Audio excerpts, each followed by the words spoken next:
আসসালামু আলাইকুম। এটিএন বাংলা সংবাদে সবাইকে স্বাগত জানাচ্ছি। আমি ভাবনা আহমেদ। শুরুতেই বিআরবি কেবল সংবাদ শিরোনাম। নির্বাচন বিঘ্ন হয় এমন কোনো কর্মকাণ্ড সহ্য করা হবে না, ইসি সানাউল্লাহ। সুষ্ঠু ভোট আয়োজনে সশস্ত্র বাহিনী পুরোপুরি প্রস্তুত, ইসির সাথে 3 বাহিনী প্রধানের বৈঠক। সামনে অনেক কঠিন সময় অপেক্ষা করছে। বগুড়ায় ডিজিটাল স্মৃতিস্তম্ভের উদ্বোধনী অনুষ্ঠানে তারেক রহমান। দেশ রক্ষায় সবাইকে এগিয়ে আসার আহ্বান।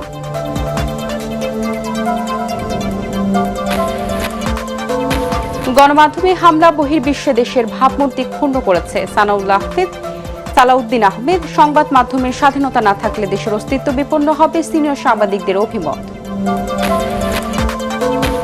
দিল্লিতে বাংলাদেশের হাই কমিশনারকে হত্যার হুমকিতে বিস্ময় প্রকাশ ঢাকার। দেশটি যথাযথ ব্যবস্থা নেবে আশা পররাষ্ট্র উপদেষ্টার। ভারতের বক্তব্য পুরোপুরি প্রত্যাখ্যান। ঢাকা বিশ্ববিদ্যালয়ের শহীদ ওসমান হাদির কবরকে ঘিরে সর্বসাধারণের শ্রদ্ধা। দ্রুত খুনিদের গ্রেপ্তারের দাবি জামায়াত আমিরের।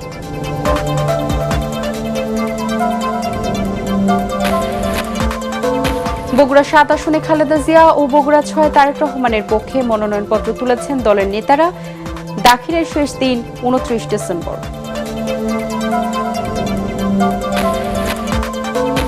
এবং নিজ গ্রামে রাষ্ট্রীয় মর্যাদায় শায়িত হলেন সুদানের সন্ত্রাসী হামলায় শহীদ 6 বাংলাদেশি শান্তিরক্ষী।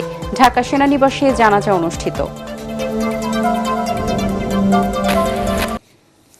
শুনছিলেন বিআরবি কেবল সংবাদ শিরোনাম, এবারে বিস্তারিত। নির্বাচনের পরিবেশ বিঘ্নিত করে এমন কোনো কর্মকাণ্ড সহ্য করা হবে না জানিয়েছেন নির্বাচন কমিশনার আবুল ফজল মাহমুদ সানাউল্লাহ। সেনা, নৌ ও বিমান বাহিনীর প্রধান এবং আইন শৃঙ্খলা বাহিনীর বিভিন্ন সংস্থার ঊর্ধ্বতন কর্মকর্তাদের সাথে বৈঠক শেষে তিনি এসব কথা বলেন। নির্বাচন কমিশনার জানান, আইন শৃঙ্খলা বিঘ্ন কিংবা সহিংসতা সৃষ্টিকারীদের বিরুদ্ধে কঠোর হতে নির্দেশনা দেওয়া হয়েছে নিরাপত্তা বাহিনীকে। সুষ্ঠু নির্বাচন করার সব ধরনের ব্যবস্থা নিতে সশস্ত্র বাহিনী পুরোপুরি প্রস্তুত বলে জানান 3 বাহিনী প্রধান। বিস্তারিত জানাচ্ছেন ইয়াসিন রানা। ত্রয়োদশ জাতীয় সংসদ নির্বাচন ও গণভোট সামনে রেখে প্রথমবারের মতো সেনাপ্রধান জেনারেল ওয়াকারুজ্জামান, নৌবাহিনী প্রধান অ্যাডমিরাল এম নাজমুল হাসান, বিমান বাহিনী প্রধান air chief marshal Hasan Mahmud যান নির্বাচন কমিশনে। প্রধান নির্বাচন কমিশনার এএমএম নাসির উদ্দিনের নেতৃত্বে ইসির বৈঠকে দেশের সার্বিক আইন শৃঙ্খলা পরিস্থিতি পর্যালোচনায় অংশ নেন 3 বাহিনীর প্রধান। পরে পুলিশের আইজিপি সহ বিভিন্ন আইন শৃঙ্খলা বাহিনীর প্রধান ও প্রতিনিধি এবং প্রধান উপদেষ্টার কার্যালয় ও স্বরাষ্ট্র মন্ত্রণালয়ের ঊর্ধ্বতন কর্মকর্তাদের নিয়ে আইন শৃঙ্খলা বিষয়ে উচ্চ পর্যায়ের বৈঠক করে নির্বাচন কমিশন। বৈঠক শেষে সাংবাদিকদের সাথে কথা বলেন নির্বাচন কমিশনার আবুল ফজল মাহমুদ সানাউল্লাহ। তিনি বলেন, একটি সুষ্ঠু ও উৎসবমুখর পরিবেশে নির্বাচন আয়োজনের জন্য সর্বাত্মক সহযোগিতার আশ্বাস দিয়েছে সশস্ত্র বাহিনী। সমন্বিতভাবে তাদের প্রস্তুতির ব্যাপারে জানিয়েছেন যে একটা সুষ্ঠু সুন্দর নির্বাচন ডেলিভার করার জন্য যা যা প্রস্তুতি নেওয়া সম্ভব প্রয়োজন তা তারা নিয়ে রেখেছেন এবং যত ডেভেলপমেন্ট যেভাবে করা দরকার সেটা তারা করতে যাচ্ছেন। যেমন সেনাবাহিনী 1 লক্ষ ডিপ্লয় করবে, যার 1/3 অলরেডি মাঠে ডিপ্লয়েড আছে, বাকি 2/3 এখন থেকে স্লোলি ডিপ্লয়েড হয়ে যাবে। বর্তমান পরিস্থিতিতে আইন শৃঙ্খলা বাহিনীকে কঠোর হওয়া ও গোয়েন্দা সংস্থাগুলোকে আরও সক্রিয় হবার তাগিদ দেওয়ার কথাও জানান তিনি। আমরা ইলেকশন কমিশনের পক্ষ থেকে কঠোরভাবে বাহিনী সমূহকে বলেছি এবং সংস্থা সমূহকে বলেছি, আমরা মানবিক হব, যারা মানবিক তাদের প্রতি।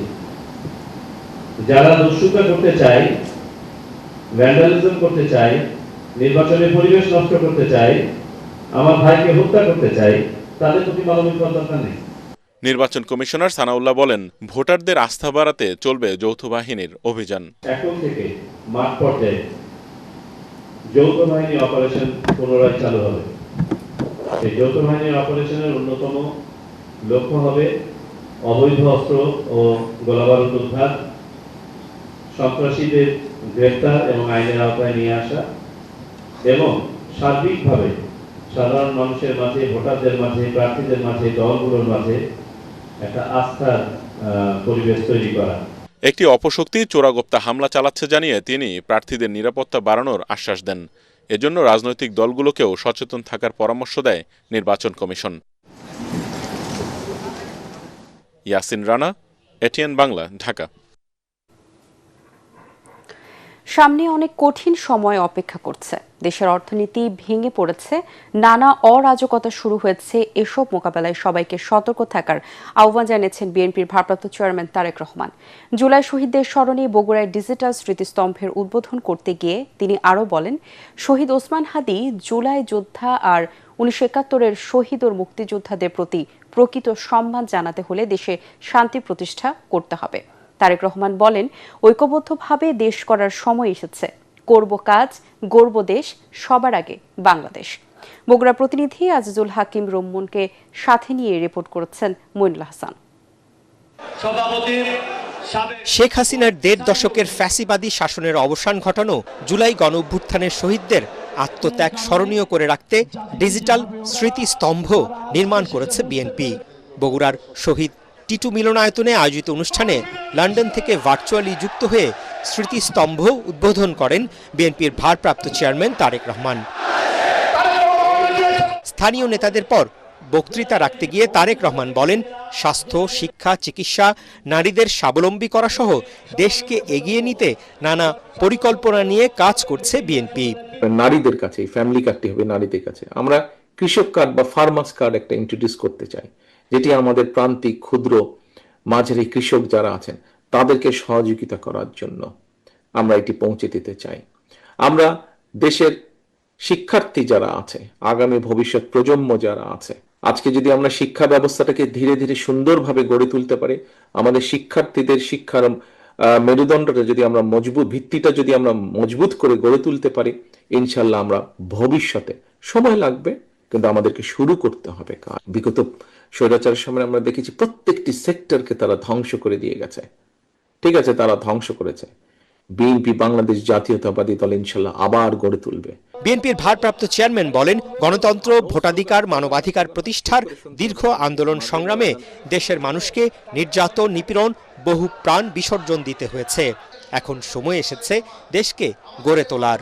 শহীদ ওসমান হাদির প্রতি যদি সম্মান রাখতে হয় আমাদেরকে, আজকে আমাদের জুলাই শহীদদের প্রতি যদি সম্মান রাখতে হয়, জুলাই যোদ্ধাদের প্রতি যদি সম্মান রাখতে হয়, আজকে আমাদের ৭১-এর শহীদদের প্রতি যদি সম্মান রাখতে হয়, ৭১-এর মুক্তিযোদ্ধাদের প্রতি যদি সম্মান রাখতে হয়, তাহলে আমাদের একটাই লক্ষ্য হতে হবে এখন, দেশের মানুষের জন্য যেভাবে হোক শান্তি প্রতিষ্ঠা করা এবং দেশের জন্য কাজ করা, দেশকে সামনে নিয়ে যাওয়া। দেশকে নিয়ে নানা ষড়যন্ত্র চক্রান্ত চলছে, সতর্ক করে দিয়ে তারেক রহমান সবাইকে ঐক্যবদ্ধ থাকার আহ্বান জানান। সামনের দিনগুলো আমাদের খুব ভালো দিন নয়, কিন্তু দেশের অর্থনৈতিক অবস্থা ভেঙে পড়েছে, দেশের বিভিন্ন জায়গায় বিভিন্ন রকম অরাজকতা শুরু হয়েছে বা কেউ কেউ করার চেষ্টা করছে। কাজেই এইগুলো সম্পর্কে আমাদেরকে সজাগ থাকতে হবে। বগুড়া সহ দেশবাসীর কাছে আগামী জাতীয় নির্বাচনে ধানের শীষে ভোট দেওয়ার আহ্বান জানান বিএনপির ভারপ্রাপ্ত চেয়ারম্যান। মইনুল হাসান, এটিএন বাংলা। সরকারের দুর্বলতার কারণে মবতন্ত্র প্রশ্রয় পেয়েছে, এটিকে কঠোর হাতে দমন করা প্রয়োজন বলে মন্তব্য করেছেন বিএনপির স্থায়ী কমিটির সদস্য সালাউদ্দিন আহমেদ। রাজধানীর একটি হোটেলে গণমাধ্যমের শীর্ষ ব্যক্তিদের সাথে মতবিনিময় অনুষ্ঠানে তিনি আরও বলেন, গণমাধ্যম সহ বিভিন্ন প্রতিষ্ঠানে হামলা, অগ্নিসংযোগের ঘটনায় সারা বিশ্বে দেশের ভাবমূর্তি ক্ষুণ্ণ হয়েছে। তারেক রহমানের দেশে ফেরা গণতন্ত্রকে শক্তিশালী করবে দাবি করে তিনি বলেন, বিএনপি ব্যক্তি বা দলীয় স্বৈরতন্ত্রকে কোনোভাবেই প্রশ্রয় দেবে না। সিনিয়র সাংবাদিকরা বলেন, স্বাধীনভাবে কথা বলতে ও লিখতে না দিলে দেশের অস্তিত্ব বিপন্ন হবে। বর্তমান পরিস্থিতিতে জাতীয় নির্বাচন কতটুকু সুষ্ঠু নিরপেক্ষ হবে তা নিয়েও সংশয় প্রকাশ করেন তারা। মইনুল হাসানের আরেকটি রিপোর্ট। দলের ভারপ্রাপ্ত চেয়ারম্যান তারেক রহমানের দেশে ফেরার দিন গুনছে বিএনপি নেতাকর্মীরা। প্রায় ১.৫ যুগ পর তারেক রহমানের স্বদেশ প্রত্যাবর্তনকে উপলক্ষ করে গণমাধ্যমের শীর্ষ ব্যক্তিদের সাথে মতবিনিময় সভার আয়োজন করে অভ্যর্থনা কমিটি। রাজধানীর একটি হোটেলে অনুষ্ঠানে যোগ দেন গণমাধ্যমের মালিক, বিভিন্ন দৈনিকের সম্পাদক, ইলেকট্রনিক মিডিয়ার বার্তা প্রধান সহ সিনিয়র সাংবাদিকরা। প্রথম আলো ও ডেইলি স্টারে হামলার ঘটনা উল্লেখ করে সিনিয়র সাংবাদিকরা মবতন্ত্র নিয়ন্ত্রণে সরকারের ব্যর্থতায় ক্ষোভ প্রকাশ করেন। বাংলাদেশের ৫৩ বছর বয়সে কোনো মিডিয়ার অফিস আগুন জ্বালানো হয় না। সর্বপ্রথমবারের মতন প্রথম আলো ডেইলি স্টার অফিসে আগুন জ্বালালো কেন? আমরা কি অপরাধ করলাম? যে ডেইলি স্টার এবং প্রথম আলোর উপর যে আক্রান্ত হওয়ার যে ঘটনা, সেটি কিন্তু আমাদেরকে ব্যথিত করে এবং আমরা সে কারণে বলি যে গণমাধ্যম যদি আক্রান্ত হয় তাহলে রাষ্ট্র সরকার তাদেরকে আসলে দায়িত্বশীল ভূমিকা পালন করতে পারে কিনা, বা তাদেরকে কেন প্রতিহত করতে পারেনি সেই মুহূর্তে অল্প কয়েকজন মানুষকে, সেটি কিন্তু একটা প্রশ্ন থেকে যায়। যে প্রমিসগুলোর কথা শুনছি আমাদের রাজনৈতিক নেতৃবৃন্দের কাছ থেকে, আগামী দিনের ভবিষ্যতের জন্য তারা যে পথ নির্দেশ আমাদেরকে করছেন, আমরা সেটা শুধু প্রমিসের মধ্যেই মানে সীমাবদ্ধ থাকুক সেটা চাই না। আমরা কনসিস্টেন্সি চাই, আমরা অ্যাকশন চাই, আমরা ইমপ্লিমেন্টেশন চাই। যদি এই নির্বাচনটা যদি আমাদের দেশীয় এবং আন্তর্জাতিকভাবে গ্রহণযোগ্যতা না পায়, তাহলে সামনে আমাদের মহাবিপদ। রাষ্ট্র পরিচালনার দায়িত্ব পেলে বিএনপিকে নানা কারণে কঠিন চ্যালেঞ্জের মুখে পড়তে হবে সতর্ক করে দিয়ে সিনিয়র সাংবাদিকরা বলেন, তারেক রহমানকেই মানুষের প্রত্যাশা পূরণে নেতৃত্ব দিতে হবে। অস্থির সময়ে আমরা সবাই কিন্তু অস্থির, মিডিয়াও অস্থির। নিরাপদ থাকতে চাই, লিখতে চাই, আমাদের কথা বলতে দিন। বিগত কয়েকদিনের যে ঘটনা, তার কি প্রভাব হবে, কতটুকু হবে, এই নির্বাচনটা কতটুকু ভালো হতে পারবে, প্রশ্ন আমার মধ্যে জেগেছে। যে বিএনপি তার 31 দফার মধ্যে বলেছে যে সংবাদ মাধ্যমের স্বাধীনতা নিশ্চিত করার জন্য যা যা করা প্রয়োজন তারা তা করবে। আমরা আশা করব এই কমিশনের সুপারিশ বাস্তবায়নে আপনারা উদ্যোগ নেবেন এবং সেটা বাস্তবায়নের চেষ্টা করবেন। সূচনা বক্তব্যে বিএনপি স্থায়ী কমিটির সদস্য সালাউদ্দিন আহমদ বলেন, সন্ত্রাসীদের গুলিতে ওসমান হাদির মৃত্যুকে কেন্দ্র করে যে সহিংসতা চালানো হয়েছে, গোয়েন্দা তথ্য থাকার পরও সরকার তা নিয়ন্ত্রণে ব্যর্থ হয়েছে। কিছু কিছু স্থাপনায়, কিছু কিছু ঠিকানায় যেভাবে মবক্রেসিকে এলাও করা হয়েছে, সেটাকে বলা যায় আমরা তো চেয়েছিলাম ডেমোক্রেসি, কিন্তু কেন হয়ে যাবে মবক্রেসি? তাকে কেন লালন করতে দেয়া হবে? এগুলো আমি সরকারের দুর্বলতাকেই ইঙ্গিত করছি। এগুলো আরো কঠোর হস্তে দমন করতে হবে। জনগণের ভোটে রাষ্ট্র পরিচালনার সুযোগ পেলে গণমাধ্যমের স্বাধীনতা নিশ্চিত করার অঙ্গীকার করে সিনিয়র নেতারা বলেন, জাতীয় ঐক্য ধরে রাখার মাধ্যমেই অপশক্তির উত্থান প্রতিহত করা হবে। নেতৃত্ব অবশ্যই থাকবে, কিন্তু ব্যক্তিতান্ত্রিক স্বৈরতান্ত্রিকতার কোনো প্রচলন আমরা করব না, এটা আমাদের অঙ্গীকার। সত্যিকার গণতান্ত্রিক সমাজ, প্রকৃত গণতান্ত্রিক সমাজ, প্রত্যেকেরই কথা বলার অধিকার থাকবে, প্রত্যেকে তার মত প্রকাশ করার অধিকার থাকবে, এবং রাজনৈতিক দলগুলো তার মতামত নিয়ে জনগণের কাছে যাবে। জনগণ যাকে বাছাই করবে সে রাষ্ট্র ক্ষমতা গ্রহণ করবেন। বিএনপির সিনিয়র নেতারা 25 ডিসেম্বর তারেক রহমানের স্বদেশ প্রত্যাবর্তনের আয়োজন সফলভাবে সম্পন্ন করতে গণমাধ্যমের সহযোগিতা চান। মইনুল হাসান, এটিএন বাংলা, ঢাকা। দিল্লিতে বাংলাদেশের হাই কমিশনারকে হত্যার হুমকিতে বিস্ময় প্রকাশ করেছে ঢাকা। বিকেলে পররাষ্ট্র মন্ত্রণালয়ে এক ব্রিফিংয়ে উপদেষ্টা তৌহিদ হোসেন বলেন, 25 জনের একটি চরমপন্থী হিন্দু দলের কূটনৈতিক পড়ায় প্রবেশ কোনোভাবেই স্বাভাবিক ঘটনা নয়। এর প্রেক্ষিতে এক প্রেস নোটে ভারত দাবি করেছে, 25 জনের কূটনৈতিক পাড়ায় প্রবেশের নিরাপত্তা বিঘ্নিত হওয়ার কোনো পরিস্থিতি তৈরি হয়নি। প্রেস নোটে দিল্লির এই দাবি সরাসরি প্রত্যাখ্যান করেছেন পররাষ্ট্র উপদেষ্টা। ভারত সরকার এই বিষয়ে যথাযথ ব্যবস্থা গ্রহণ করবে বলেও আশা করেন তিনি। ময়মনসিংহে ভালুকায় ধর্ম অবমাননা অজুহাতে হিন্দু যুবক দীপু চন্দ্র দাসকে মব করে হত্যার প্রতিবাদ জানাতে শনিবার রাতে 20 থেকে 25 জন হিন্দু উগ্রবাদী দিল্লির বাংলাদেশ হাউসের সামনে গিয়ে হাই কমিশনার রিয়াজ হামিদুল্লাহকে গালমন্দ ও হত্যার হুমকি দেয়। সম্পূর্ণ প্রত্যাখ্যান করি এই জন্য যে বিষয়টি যত সহজভাবে উত্থাপন করা হয়েছে আসলে অত সহজ না। হিন্দু চরমপন্থী সংগঠনের 25 বা 30 জনের একটা দল এত দূর পর্যন্ত আসতে পারবে কেন একটা স্যানিটাইজড এলাকার মধ্যে? তার মানে তাদেরকে আসতে দেওয়া হয়েছে, এবং আমাদের পত্রপত্রিকায় যে রিপোর্টটা আসছে সেটাকে যে তারা বলছে যে মিসলিডিং, এটাও সত্য না। নর্মালি যে সিকিউরিটির যে নিয়মকানুন আছে সেটা এখানে ঠিক মতো পালিত হয়নি। তারা বলছে যে তারা আমাদের সব মিশনের নিরাপত্তা দেখছে, আমরা সেটা নোট করি। আমরা এখনও ভরসা রাখছি যে ভারত যথাযথ নিরাপত্তা ব্যবস্থা নেবে। আইনিভাবে ওসমান হাদির হত্যাকারীদের বিচার ও শাস্তি নিশ্চিতের দাবি জানিয়েছেন জামায়াতে ইসলামীর আমির ডক্টর শফিকুর রহমান। ফজরের নামাজের পর শরীফ ওসমান বিন হাদির কবর জিয়ারত শেষে একথা বলেন তিনি। ঢাকা বিশ্ববিদ্যালয়ের জাতীয় কবি কাজী নজরুল ইসলামের সমাধির পাশে ইনকিলাব মঞ্চের মুখপাত্র শরীফ ওসমান হাদির কবরে শ্রদ্ধা নিবেদন এবং দোয়া মোনাজাত করেন তিনি। এরপর সাধারণ মানুষের ঢল নামে হাদির কবর এক নজর দেখার জন্য। জামিল হাসান শান্তর রিপোর্ট। ন্যায় ইনসাফের পক্ষে এক অপ্রতিরোধ্য কণ্ঠস্বর 24শে জুলাইয়ের অন্যতম আপোষহীন নায়ক শরীফ ওসমান হাদি।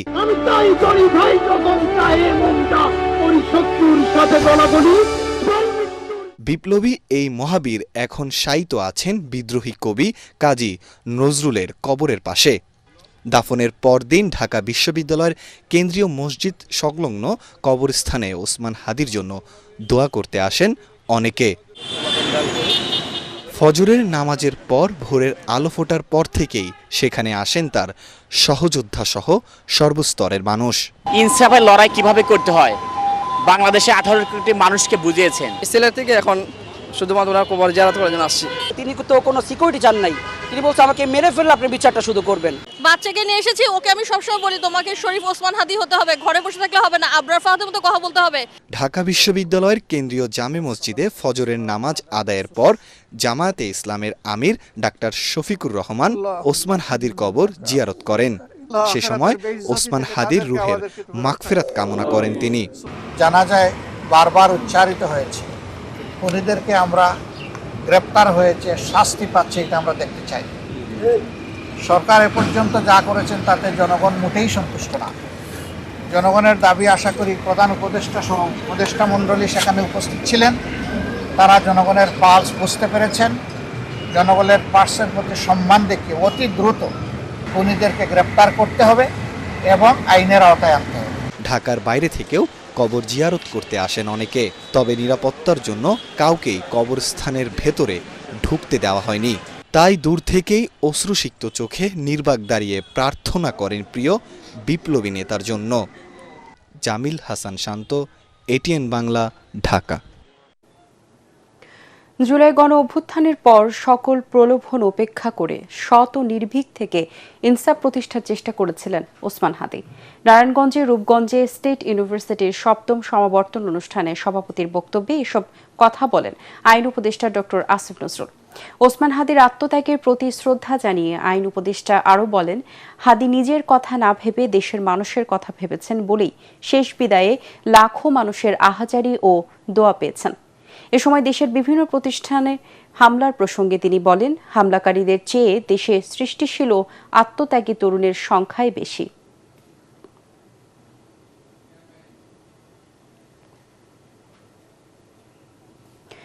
শহীদ শরীফ ওসমান হাদির হত্যাকারীরা দেশে বিদেশে যেখানেই থাকুক দ্রুত বিচার কার্যকর করতে হবে বলে তাহলেই জনগণ এই সরকারের যোগ্যতার প্রমাণ পাবে বলে মন্তব্য করেছেন জামায়াতের সেক্রেটারি জেনারেল মিয়া গোলাম পরোয়ার। তিনি বলেন, নির্বাচনের তফসিল ঘোষণার পরেই একজন প্রার্থীকে গুলি করে হত্যার ঘটনা অশনি সংকেত। জাতিসংঘ পর্যন্ত ওসমান হাদির হত্যার সুষ্ঠু বিচার দাবি করেছেন। ইনকিলাব মঞ্চের মুখপাত্র হাদির শাহাদাত উপলক্ষে জামায়াতে ইসলামের আয়োজনে দোয়া মাহফিলে গোলাম পরোয়ার এসব কথা বলেন। আমরা তো বিস্মিত, চিফ ইলেকশন কমিশনার বললেন ওসমান বিন হাদির হামলাকে বললেন এটা একটা বিচ্ছিন্ন ঘটনা। আমরা লজ্জিত, সরকারের একটি সাংবিধানিক পদঅধিষ্ঠিত থেকে আফটার ডিক্লারেশন অফ শিডিউল একজন এমপি পদপ্রার্থীর উপরে গুলিবর্ষণ করা কখনো বিচ্ছিন্ন ঘটনা হতে পারে না। আসন্ন ত্রয়োদশ জাতীয় সংসদ নির্বাচনে বগুড়া 6 সদর আসনে বিএনপির ভারপ্রাপ্ত চেয়ারম্যান তারেক রহমানের পক্ষে মনোনয়নপত্র তুলেছেন দলের স্থানীয় নেতারা। দুপুরে জেলা প্রশাসক ও জেলা রিটার্নিং কর্মকর্তার কাছ থেকে মনোনয়নপত্র সংগ্রহ করেন জেলা বিএনপির সভাপতি রেজাউল করিম বাদশা। এ সময় বিএনপি নেতাকর্মীদের মাঝে ব্যাপক উৎসাহ উদ্দীপনা দেখা যায়। মনোনয়নপত্র সংগ্রহের পর বাদশা বলেন, দলের ভারপ্রাপ্ত চেয়ারম্যান তারেক রহমানকে এই আসন থেকে ব্যাপক ভোটে নির্বাচিত করা হবে। এ সময় বিএনপি চেয়ারপারসনের উপদেষ্টা অ্যাডভোকেট AK মাহবুবুর রহমান, জেলা বিএনপির ভারপ্রাপ্ত সাধারণ সম্পাদক মোশাররফ হোসেন, সাবেক সভাপতি VP সাইফুল ইসলাম, সাবেক MP গোলাম মোহাম্মদ সিরাজ সহ বিএনপি, যুবদল, স্বেচ্ছাসেবক দল এবং ছাত্রদলের নেতারা উপস্থিত ছিলেন। ময়মনসিংহে দীপু দাসকে প্রকাশ্যে হত্যা করে পুড়িয়ে মারার ঘটনায় জড়িতদের আইনের আওতায় আনার আশ্বাস দিয়েছেন ধর্ম উপদেষ্টা আফম খালিদ হোসেন। সচিবালয়ে সাংবাদিকদের তিনি এই কথা বলেন। প্রথম আলো ডেইলি স্টার অফিসে হামলায় জড়িতদের ফুটেজ দেখে শনাক্ত করা হচ্ছে বলেও জানান উপদেষ্টা। আইনশৃঙ্খলা পরিস্থিতি সরকারের নিয়ন্ত্রণে আছে দাবি করে তিনি বলেন, যথাসময়ে সংসদ নির্বাচন হবে। সামাজিক যোগাযোগ মাধ্যমে দেশের বাইরে থেকে যারা উস্কানিমূলক পোস্ট দিচ্ছেন তাদের বিষয়ে ইউটিউব ও মেটা কর্তৃপক্ষ ব্যবস্থা নেবে বলেও জানান উপদেষ্টা। আইন শৃঙ্খলা এখন সম্পূর্ণ আমাদের নিয়ন্ত্রণে, কিছু ঘটনা যে ঘটছে না এমন নয়, তবে আমরা যতটুকু এই পর্যন্ত এসেছি আমরা আশাবাদী নির্বাচন যথাসময়ে হবে, সুষ্ঠু, অবাধ, ইনক্লুসিভ এবং স্বতঃস্ফূর্ততার মাধ্যমে আমরা নির্বাচন করতে পারবো। সরকার তো স্থিতিশীলতা চায়, কারণ এখন যদি মব জাস্টিস বারে হয়, ল অ্যান্ড অর্ডার সিচুয়েশন যদি ডেটেরিয়েট করে, এটা নিঃসন্দেহে গভর্নমেন্টের ব্যর্থতা বলে চিহ্নিত হবে। যথাযোগ্য রাষ্ট্রীয় মর্যাদায় সুদানে সন্ত্রাসী হামলায় সেনাবাহিনীর শহীদ 6 বাংলাদেশি শান্তিরক্ষীর দাফন সম্পন্ন হয়েছে। এর আগে তাদের মরদেহ নিজ গ্রামের বাড়িতেই নিয়ে যাওয়া হয়। এ সময় সেখানে শোকাবহ পরিবেশের সৃষ্টি হয়। এর আগে ঢাকা সেনানিবাসের কেন্দ্রীয় মসজিদে রাষ্ট্রীয় মর্যাদায় নিহত সেনা সদস্যদের নামাজে জানাজা অনুষ্ঠিত হয়। গত 13 ডিসেম্বর সুদানের আবেই এলাকায় সন্ত্রাসীদের ড্রোন হামলায় শহীদ হন তারা। প্রতিনিধিদের পাঠানো তথ্য ও চিত্রে বিস্তারিত জানাচ্ছেন ফারহিন ইসলাম টুম্পা। জাতিসংঘ শান্তিরক্ষা মিশনে কুড়িগ্রামের শহীদ 2 সেনা সদস্য সৈনিক মমিনুল ইসলাম ও শান্তমণ্ডলের মরদেহ গ্রামের বাড়িতে নিয়ে আসা হলে পরিবার ও স্বজনদের কান্নায় সেখানে শোকাবহ পরিবেশের সৃষ্টি হয়। একই জেলার রাজারহাটের ছাটমাধাইয়ের মণ্ডলপাড়ায় সৈনিক শান্তমণ্ডলের মরদেহ নেওয়া হলে সেখানেও হৃদয় বিদারক দৃশ্যের অবতারণা হয়। বাদ জোহর জানাজা শেষে রাষ্ট্রীয় মর্যাদায় তাদের দাফন সম্পন্ন হয়। অনেক স্বপ্ন নিয়ে মাত্র 1 মাস 7 দিন আগে শান্তিরক্ষা মিশনে যোগ দিতে দেশ ছাড়েন কিশোরগঞ্জের পাকুন্দিয়া উপজেলার জাঙ্গালিয়া ইউনিয়নের তারাকান্দি গ্রামের মেসওয়েটার জাহাঙ্গীর আলম। কিন্তু সন্ত্রাসীদের ড্রোন হামলায় শেষ হয়ে গেল সবকিছু।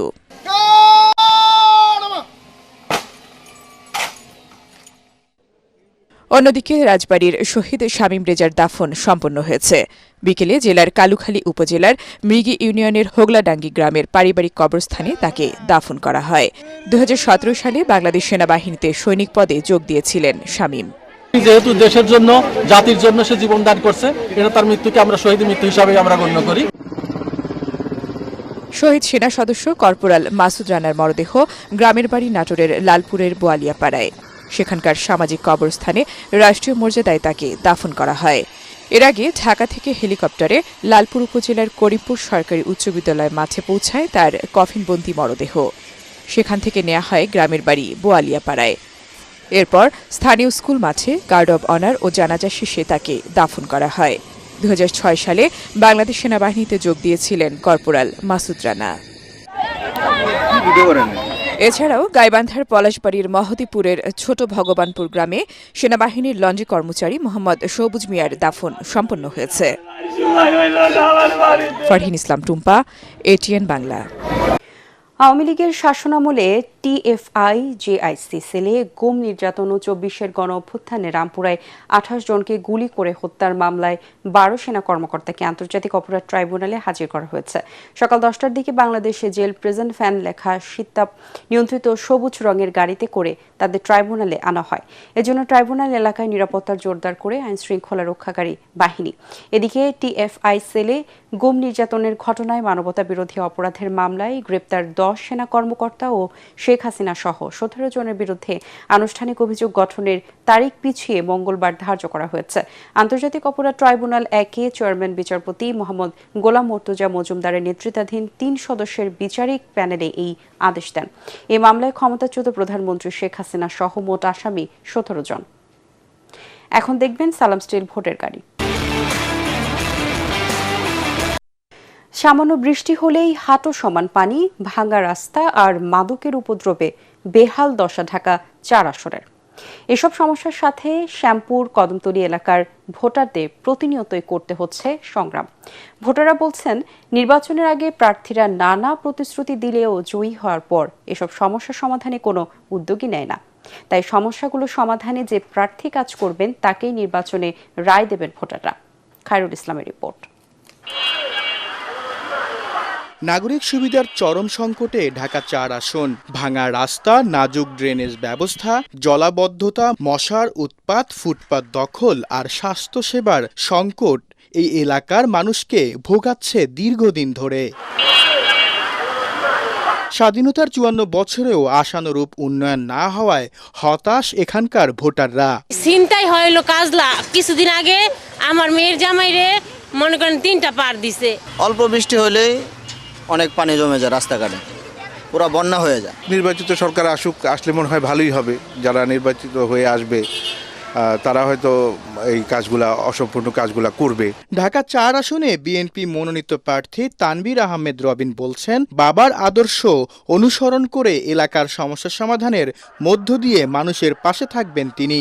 ইতিমধ্যে আমরা বিভিন্ন এলাকায় আমাদের ভোটারদের কাছে গিয়েছি, আমরা স্বতঃস্ফূর্ত সমর্থন পাচ্ছি এবং একটা আশ্চর্যের বিষয় হচ্ছে যে এলাকার সাধারণ মানুষও আমাদের গণসংযোগে নেমে আসছে, আমাদের সাথে দীর্ঘ পথ তারাও আমাদের সাথে হেঁটে বেড়াচ্ছেন। এর আগে এই আসন থেকে কখনোই ক্ষমতায় আসেনি জামায়াত ও ইসলামী আন্দোলন। এসব দলের প্রার্থীরাও চাইছেন এই আসনে জয়ী হয়ে ভোটারদের উন্নয়নে কাজ করতে। আমি যদি নির্বাচিত হয়ে আল্লাহ যদি কবুল করেন, জনগণ যদি আমাদেরকে ভালোবাসে, আমাদেরকে সমর্থন করে, তাহলে আমরা নিজেরা কমিটেড এবং আমরা আশা করি যারা এর সাথে জড়িত তাদেরকে কাউন্সিলিং করে, তাদেরকে ডেকে নিয়ে তাদেরকে হালাল রুজি, বৈধ ইনকামের জন্য আমরা পথ দেখাবো।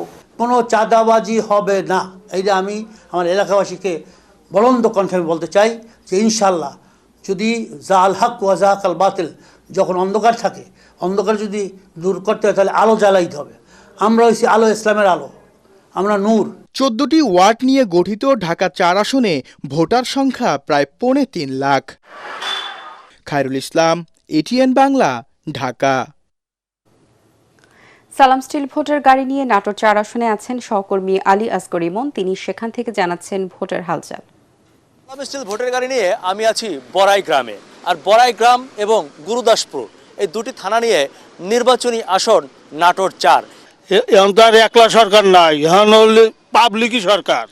একটা জিনিস হলো এখানে যে দুইটা প্রার্থী আছে, দুইজনই মধ্যে খুবই ভালো সম্পর্ক, এদের মধ্যে কোনো মানে কথা কাটাকাটি হয় না বা এদের ভিতরে কোনো ভেদাভেদ নেই। অন্যান্য যে জায়গায় সহিংসতার মধ্যে কোনো কিছু নাই। এই এলাকার মানুষজন বলছিলেন এখান থেকে দুজন প্রার্থী প্রতিদ্বন্দ্বিতা করছেন, তারা দুজনেই খুবই আন্তরিক এবং স্থানীয়ভাবে কোনো নির্বাচনী কোন্দল এখানে নেই। সালাম স্টিল ভোটার গাড়ি নিয়ে যে কোনো সময় পৌঁছে যাব আপনার এলাকায়, আমাদের সাথে থাকুন। সালাম স্টিল ভোটার গাড়ি নিয়ে আরো খবর থাকছে সংবাদের পরের অংশে। মহান স্বাধীনতা যুদ্ধের মুক্তি বাহিনীর ডেপুটি চিফ অব স্টাফ এবং সাবেক বিমান বাহিনী প্রধান এয়ার ভাইস মার্শাল A.K. খন্দকারের জানাজা ও দাফন অনুষ্ঠিত হয়েছে। বিমান বাহিনী ঘাঁটি বাসারের প্যারেড গ্রাউন্ডে মরহুমের জানাজায় অংশ নেন প্রধান উপদেষ্টা ডক্টর মোহাম্মদ ইউনূস। এছাড়া সেনা প্রধান জেনারেল ওয়াকারুজ্জামান, নৌবাহিনী প্রধান অ্যাডমিরাল এম নাজমুল হাসান ও বিমান বাহিনী প্রধান চিফ মার্শাল হাসান মাহমুদ খান কফিনের মরহুমের কফিনে পুষ্পস্তবক অর্পণ করে তার প্রতি শ্রদ্ধা জানান।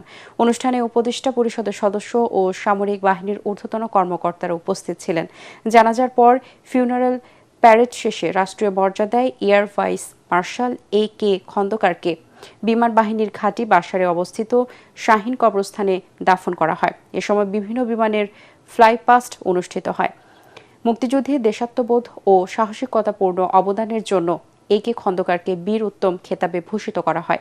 এছাড়াও স্বাধীনতা পরবর্তী বাংলাদেশ বিমান বাহিনীকে সুসংগঠিত করা এবং দেশ গঠনে অসামান্য অবদান রাখায় 2011 সালে তাকে স্বাধীনতা পুরস্কারে ভূষিত হন বীর উত্তম A.K. খন্দকার।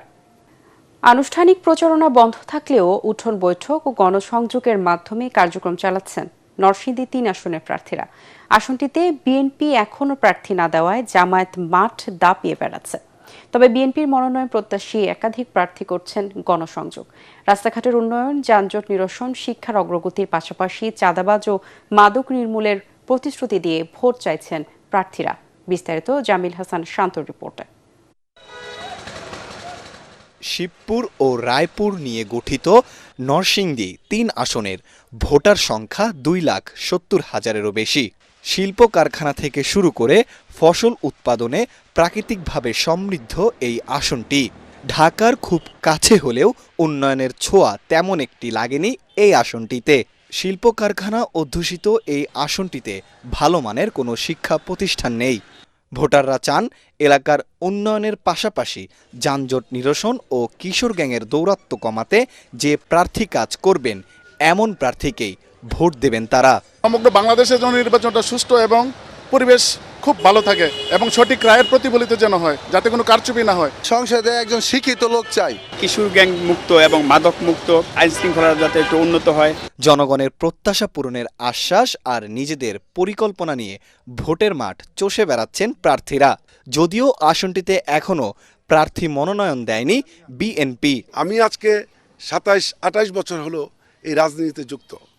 এই রাজনীতি করতে যে নিজের জন্য 10 পয়সার কোনো কাজ কিন্তু আমি আমার জন্য কোনোদিন করি না। আমি মানুষের জন্য করি এবং যতদিন বেঁচে থাকে মানুষের জন্য করব, এই ব্রত নিয়েই কিন্তু আমি মাঠে আছি, মাঠে থাকবো ইনশাআল্লাহ। দুর্নীতি দূর করার জন্য কাজ করব, ছেলেমেয়েদের মাদক থেকে দূরের চেষ্টা করব, ছেলেমেয়েদের দেশের জন্য ভাবে ভালো করে পড়াশোনা করে সেই কাজ করব। মানুষকে আত্মনির্ভরশীল হিসেবে গড়ে তোলার লক্ষ্যে আমি কাজ করব এবং সেই লক্ষ্যে আত্মকর্মসংস্থানমূলক বিভিন্ন কর্মসূচি আমি বাস্তবায়ন করব। তরুণ প্রজন্ম আর নারী ভোটারদের টানতে ভিন্ন পরিকল্পনার কথা জানান জামায়াতের প্রার্থী। তরুণরা আর পিছনের দুর্নীতির যুগে ফিরে যেতে চায় না, তরুণরা আর পিছনের চাঁদাবাজির যুগে ফিরে যেতে চায় না। আমার বিশ্বাস আগামী দিনে নতুন বাংলাদেশ বিনির্মাণে তরুণরাই সামনের কাতারে থাকবে এবং দাঁড়িপাল্লাকে বিজয়ী করবে। ভোটাররা জানান যিনি সাধারণ মানুষের প্রত্যাশা পূরণে কাজ করবেন ভোটের মাঠে তিনিই থাকবেন এগিয়ে।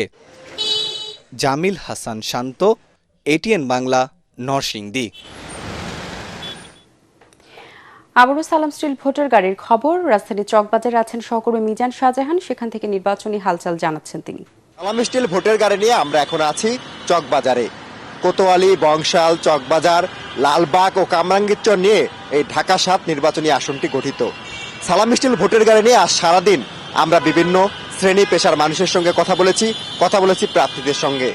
ভোটাররা বলছেন তারা এমন একজন প্রার্থীকে আগামী নির্বাচনে নির্বাচিত করতে চান যিনি দলকানা হবেন না, যিনি এই ঢাকা ৭ আসনের মানুষের স্বার্থ নিয়ে কাজ করবেন। বিশেষ করে এখানে সামান্য বৃষ্টি হলেই তীব্র জলজটের সৃষ্টি হয়। এই জলজট সমস্যার সমাধানে যিনি কাজ করবেন, মশার উপদ্রব বন্ধে যিনি কাজ করবেন, তাকেই আগামী ভোটে নির্বাচিত করবেন এই ঢাকা ৭ আসনের বাসিন্দারা। সালাম স্টিল ভোটের গাড়ি নিয়ে এই মুহূর্তে এই হচ্ছে আমার কাছে সবশেষ খবর। এবারে অর্থ সংবাদ।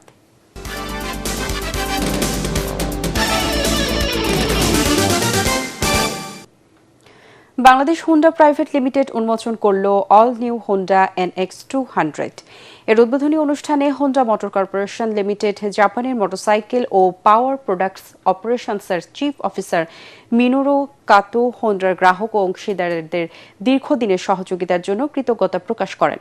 অনুষ্ঠানে বাংলাদেশ হোন্ডা প্রাইভেট লিমিটেডের ব্যবস্থাপনা পরিচালক ও প্রধান নির্বাহী কর্মকর্তা সুসুমো মরিসাওয়া বলেন, হোন্ডার লক্ষ্য হল সাশ্রয়ী, নির্ভরযোগ্য ও আধুনিক মোটরযানের মাধ্যমে মানুষের জন্য নিরাপদ এবং সহজ যাতায়াতের আনন্দ নিশ্চিত করা। বাংলাদেশ হোন্ডার chief marketing officer Shah Mohammad Ashikur Rahman বলেন, অ্যাডভেঞ্চার ট্যুরিং সেগমেন্ট একটি নতুন মানদণ্ড স্থাপন করবে যা বিভিন্ন ধরনের রাস্তা ও আবহাওয়ায় শক্তিশালী পারফরম্যান্স নিশ্চিত করবে। অল নিউ হোন্ডা NX200 সারা দেশে হোন্ডা অনুমোদিত ডিলার শোরুমে পাওয়া যাবে। এটি রোমাঞ্চপ্রেমী রাইডারদের জন্য আধুনিক অ্যাডভেঞ্চার ইন্সপায়ার্ড মোটরসাইকেল। এবারে জানিয়ে দিব খেলার খবর।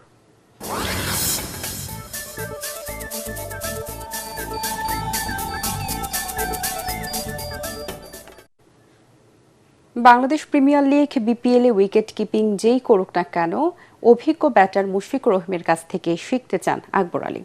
আগামী 26 ডিসেম্বর থেকে মাঠে গড়াবে BPL এর 12তম আসর। সেই লক্ষ্যে আগেভাগে অনুশীলন শুরু করেছে রাজশাহী ওয়ারিয়র্স। দ্বিতীয় দিনের অনুশীলন শেষে মিরপুর শেরেবাংলা স্টেডিয়ামে গণমাধ্যমে মুখোমুখি হয়ে আকবর আলী জানান, ম্যানেজমেন্ট চাইলে কিপিং ছাড়তে রাজি তিনি, তবে মুশফিকুর রহিমের কাছ থেকে যতটা সম্ভব শিখতে চান তিনি। শেষ করার আগে BRB কেবল সংবাদ শিরোনামগুলো জানিয়ে দিব আরও একবার। নির্বাচন বিঘ্ন হয় এমন কোনো কর্মকাণ্ড সহ্য করা হবে না, ইসি সানাউল্লাহ।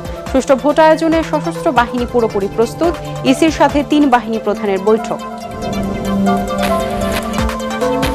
সামনে অনেক কঠিন সময় অপেক্ষা করছে, বগুড়ায় ডিজিটাল স্মৃতিস্তম্ভের উদ্বোধনী অনুষ্ঠানে তারেক রহমান। দেশ রক্ষায় সবাইকে এগিয়ে আসার আহ্বান।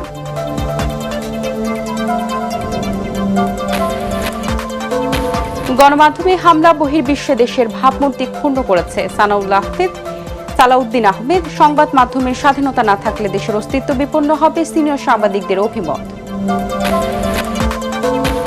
দিল্লিতে বাংলাদেশের হাই কমিশনারকে হত্যার হুমকিতে বিস্ময় প্রকাশ ঢাকার। দেশটি যথাযথ ব্যবস্থা নেবে আশা পররাষ্ট্র উপদেষ্টার। ভারতের বক্তব্য পুরোপুরি প্রত্যাখ্যান। ঢাকা বিশ্ববিদ্যালয়ের শহীদ ওসমান হাদির কবরকে ঘিরে সর্বসাধারণের শ্রদ্ধা। দ্রুত খুনিদের গ্রেপ্তারের দাবি জামায়াত আমিরের।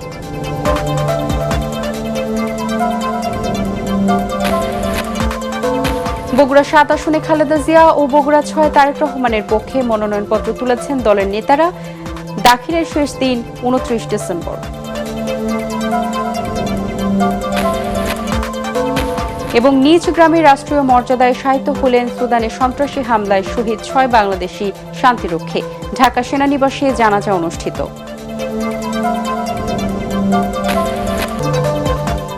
পরবর্তী সংবাদ দেখার আমন্ত্রণ জানিয়ে এখনকার মতো শেষ করছি এটিএন বাংলার সংবাদ। ইউটিউবে দেখতে ব্রাউজ করুন youtube/ATN Bangla News। ধন্যবাদ সবাইকে।